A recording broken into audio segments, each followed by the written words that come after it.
pediatra a partir de que mi hija, que hoy tiene 9 años, a la edad del año y casi el año y medio. Quien conoce mejor a un nene es su mamá, claramente.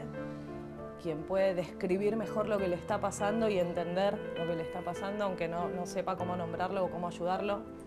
En mi caso yo veía cosas raras que Joaco no hacía. Las poquitas palabras que había empezado a usar, las deja de usar, deja de responder al llamado, ya la llamábamos y no venía. Cuando las consultaba con el pediatra las minimizaba por completo, es más, me trataba de obsesiva a mí. Cuando uno se acercaba para saludar o para hablar, ya no miraba los ojos. Joaquín no señalaba, al año todavía Joaquín no señalaba. Nos tenía como confundidos al principio. Había algo en lo vincular. Nosotros fuimos y le dijimos al pediatra que, bueno, que la veíamos más inquieta, que no nos respondía. Cuando Joaquín hizo sala de 2, entró al jardín, fue un shock ver a otros 16 nenes que tenían la misma edad que mi hijo y que parecía que tenían 5 años más. Pero ya a los 2 meses dijimos, vamos al neurólogo. Directamente decidimos ir al neurólogo y ahí sí nos dieron un diagnóstico presuntivo de TGD. Todo el mundo me decía, mis amigos, mis viejos, qué bueno que es Joaquín. Joaquín es un nene tan bueno, pero qué suerte que tuviste que es tan bueno Joaquín. Pero Joaquín no lloraba, Joaquín no demandaba, Joaquín no pedía. Si Joaquín tenía un chicha en la mano y yo se lo sacaba, no le importaba. No era bueno Joaquín, ¿no? Había un problema ahí, o sea, era una falta de interés muy grande. No hay un trauma psíquico, ni es que han decidido no comunicarse y por eso han cerrado las vías de comunicación. Nuestros chicos han venido sin la posibilidad de saber cómo comunicarse. Entonces la ayuda debe venir de afuera hacia adentro. O sea, le tienen que dar herramientas desde afuera, no esperar que surja del chico. Lamentablemente la respuesta que hay por parte de los profesionales es muy pobre y claramente calma muy poco las expectativas de los papás sobre qué es lo que le está pasando a nuestros hijos. Surgió esto de juntarnos en esta web, en realidad, esta unión virtual para pelear por las cosas que necesitamos, para que se pueda lograr una detección precoz. Si cuando son chiquitos hay pocos centros o pocas instituciones para trabajar con ellos, cuando son adolescentes y adultos cada vez menos. O sea, directamente no hay. Todo el tiempo estamos como peleando con la obra social para que nos reconozcan los tratamientos, para que nos reintegren los tratamientos. Siempre lo primero que te dicen es que no, entonces hay que pelear con eso. Peleando con el colegio, porque lamentablemente el sistema de educación de nuestro país no está preparado para una integración. Y si bien hay muchos colegios que se dicen ser integrador, esto es simplemente un lindo rótulo y queda en una utopía porque no se lleva a la práctica como debería. Es una discapacidad que no tienen estigma físico los chicos, entonces parecen más invisibles, pero la discapacidad está. La ley de educación contempla la integración, pero nunca la reglamentaron, la integración, ¿no? Entonces es como todo, se hace a medias y se dice hay que integrar, pero nadie explica cómo se hace. Entonces no sirve tampoco así. Todos han escuchado la palabra autismo alguna vez, qué sé yo, pero pareciera como que hubieran 3 o 4 en el mundo, ¿no? Y no, en realidad son muchos, en Argentina también hay y también necesitan muchísimas cosas que no se les están ofreciendo.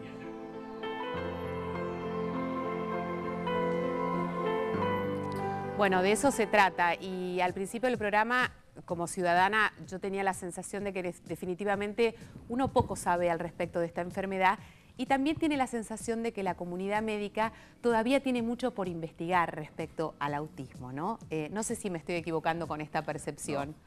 No. En realidad, yo creo que hay que dividir esto en 2 áreas. Uno es investigar en un niño que si tiene alguna entidad médica asociada a el trastorno.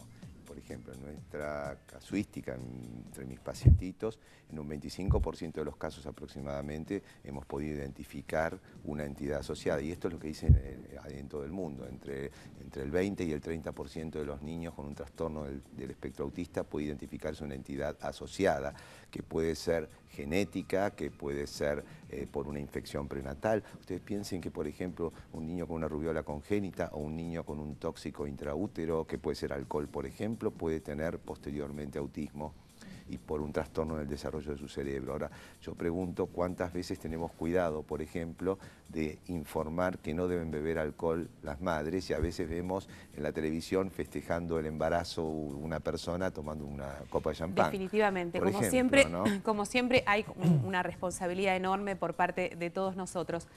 Ezequiel quiere hacer una pregunta, pero a propósito del pediatra que tenemos aquí con nosotros, a mí me gustaría quedarme y hacer alguna referencia a lo que decía una de las mamás. La percepción de la madre, siempre yo digo esto, es importantísima. Un pediatra, un médico atiende a muchísimos chicos por día y definitivamente lo que trata es de descartar posibilidades para no alarmar.